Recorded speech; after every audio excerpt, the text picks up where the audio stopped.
Dobrý den a jsme tu zpět. Tentokrát s výměnou. Už jsme si ukázali, jak připravit míček a jak správně podat. Teď jde hlavně o to, jak tu hru hrát. Tudíž máme tu opět naše staré známé, které už nebudu představovat. Jediné, co bych vám ještě rád řekl, je, že díky vašim finančním darům a vaší finanční a nejen finanční, ale i psychické podpoře jsme byli schopni tady pánům Adamovi Hruškovi a Ondřeji Drachovskému zakopit operaci mozku, tudíž jsou schopni hrát na naší velmi vysoké úrovni. Děkujeme moc. To je nejvyšší, protože to je jediná, která existuje. Tudíž jdeme na to. Dané umíme slova. První si ukážeme správnou výměnu. Přesně tak. Správná výměna nemusí být rychlá, stačí, když je dobře provedená.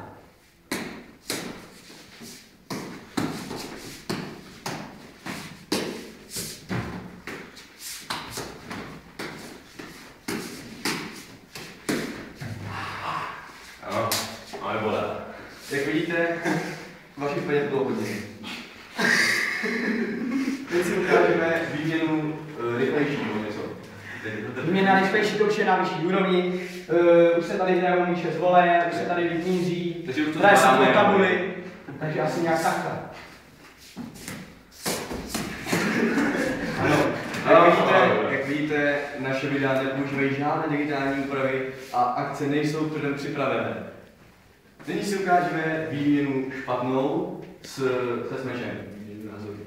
Výměna špatná se smečem, smečovat bude buď Adam Hruška, nebo zdravý Ondřej Drachovský. Nechte se překvapit. Vidíte, pan Bolo je velmi nebezpečný, proto jsme se rozhodli, že do pravidla připíšeme, že je možné hrát až od 12 let věku.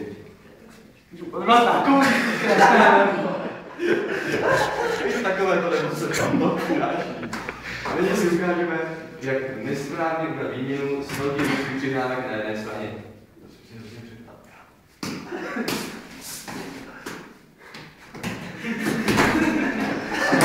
Jak vidíte, tato výměna má velmi mnoho chyb.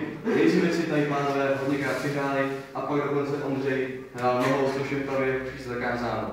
Tudíž doufám, že vám naše video pomohlo, že jste se naučili, jak správně měnit a nezapomeňte, dostaňme to na olympiádu.